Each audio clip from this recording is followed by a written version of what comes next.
యెహోవా సమూయేలుతో ఇలాగు సెలవిచ్చెను, అతను రూపమును అతని ఎత్తును లక్ష్యపెట్టకము. మనుషులు లక్ష్యపెట్టు వాటిని యెహోవా లక్ష్యపెట్టడు. నేను అతను త్రోసివేసి ఉన్నాను.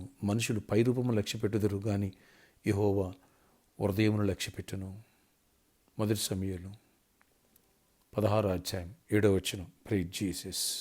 ఈరోజు ఏప్రిల్ 15 మండే. Good morning. పరలోకనేస సంఘబిడ్డలకు, ఆత్మీయులకు, దైవజనులకు, ఇతర రాష్ట్రాలు, ఇతర దేశాలు మన ప్రియులందరికీ కృపాక్షేమాలు సమృద్ధిగా విస్తరించునుగాక. ఆమేన్. ఫ్రెండ్స్, ఇక్కడ సమూయేలు భక్తుడు దావీదు యొక్క అన్నలను చూసి మోసపోయాడు.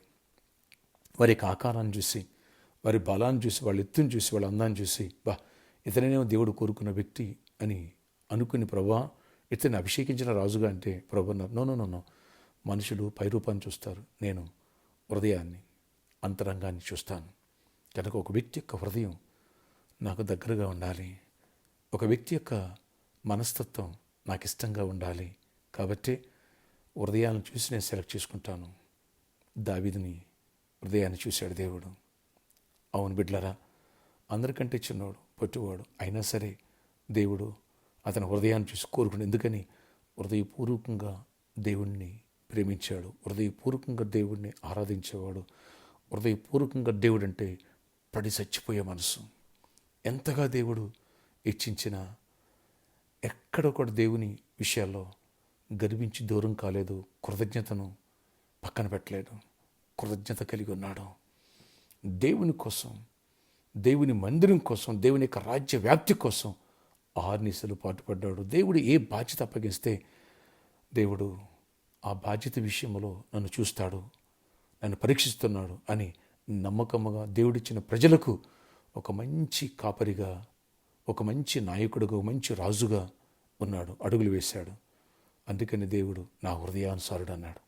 అవును, అంత గొప్ప స్థాయికి వెళ్ళిన తర్వాత కూడా లక్షల మణుగుల బంగారాన్ని, విలువైన వస్తువులను దేవుని మందిరం కోసం సిద్ధపరిచి ఘనమైన దేవుని మందిరం కట్టి, ఈ ప్రపంచంలో ఎక్కడా అలాంటిది ఉండకూడదు, అంత గొప్పది, అందమైంది, మనుషులు దేవుణ్ణి మహింపరచాలి, అలాంటి మందిరం కట్టాలని ఆశ కలిగి ఉన్నాడు. కాబట్టి దేవుడు దావీదును కోరుకుని, నేను నీ సంతానంలో జన్మిస్తా, నీ పేరు పెట్టి పిలిపించుకుంటా, రెండవ రాకడలో వచ్చి నీ సింహాసనం కూర్చుంటాను అన్నాడు దేవుడు. Praise Jesus.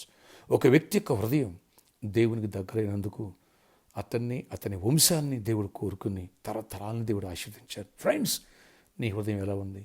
దేవుని హృదయపూర్వకంగా ప్రేమిస్తున్నావా? నామకార్థ క్రైస్తుడు వచ్చి వెళ్ళిపోతున్నావా? నీ స్వార్థం కోసం, నీ సుఖం కోసం, నీ అవసరాల కోసమే దేవుని వేడుకునే వ్యక్తిగా ఉంటున్నావా? దేవుణ్ణి హృదయపూర్వకంగా వెంబడించి దేవుడి కోసం ఏమి చేయడానికైనా సరే, దావీదు 40 సంవత్సరాలు రాజుగా ఉండి కష్టపడ్డాడు, మందిరం కోసం సమకూర్చాడు. అందుకని దేవుడు కూడా తన హృదయాన్ని దావీదు పక్షంగా ఉంచి దావీదు యొక్క కుటుంబాన్ని, దావీదు యొక్క వంశాన్ని బహుగా దీవించి హెచ్చించి రాజులను చేసాడు తప్ప మంత్రులను చేయలేదు. ఎప్పుడైతే నా హృదయం దేవునికి దగ్గరగా, దేవుని కోసం పడిచచ్చిపోయే మనసు, ఎంత త్యాగమైన చేసే మనసు ఉందా, దేవుడు మనల్ని, మన వంశాలని గొప్ప స్థాయిలో రాజుల్లో పెడతాడు తప్ప భిక్షగాళ్ళకు పెట్టడం, సమృద్ధినిస్తాడు తప్ప దరిద్రం ఇవ్వడం, ప్రేమిస్తాడు తప్ప తోసివేయడం. ప్రార్థన ఆశ్చర్య. ఇక్కడ ఈరోజు ఎవరి హృదయం దావీదు వలె నాయన నీకు దగ్గరగా నీ మనసును వెంబడిస్తూ, మీ అడుగుజాడులో అడుగులు వేస్తూ నిన్ను గనపరచాలి, నిన్ను మహింపరచాలని కోరుకుంటున్నారు. అలాంటి వారికి గుడ్ జాబ్స్, ఫైనాన్షియల్గా బ్లెస్ అయ్యింది, ఆత్మీయంగా స్థిరపరచండి, ఫ్రూట్ఫుల్గా ఉండాలా, హ్యాపీగా ఉండాలా, గుడ్ హెల్త్ కలిగి ఉండాలా. హెల్త్ ఇష్యూస్ ఉన్న వాళ్ళు కూడా స్వస్థపరిచి విడుదల ఇవ్వండి నాయన. బిజినెస్ పే చేసి కూడా బిడ్డలను దీవించండి.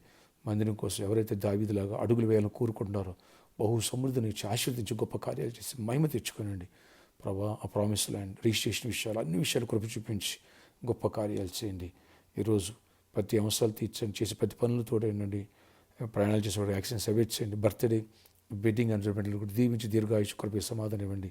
2 దిన మంది 1000 మంది నడిపించి అభిషేక ప్రార్థనలు నేను పార్టిసిపేట్ కృపనిచ్చి ప్రతి ఒక్కరిని ఆశీర్వదించి గొప్ప కార్యాలు చేసి ప్రతి అవసరాలు తీసి సర్కస్ గ్రౌండ్ కూడా నీ మంచి మనసు ఇచ్చి నాయన అది లాంగ్ టైం లేచుకోవడానికి సహాయం చేసి కృపనివ్వండి. అన్ని విషయాలు దీవెన దయచి జయమనివ్వండి. ప్రతి ఒక్కరు అవసరాలు తీర్చండి. ఈ రోజంతా కూడా దీవెన దయచేయండి. గర్భాలు ఇవ్వండి, మ్యారేజ్లు అవ్వాలా, సమాధానం ఇవ్వండి. ఆయన జాబ్స్ విషయాలు మెరాకిల్స్ చేసి ఫైనాన్షియల్ బ్లెస్ అయ్యండి. యేసు నామములో ఆమేన్, ఆమేన్.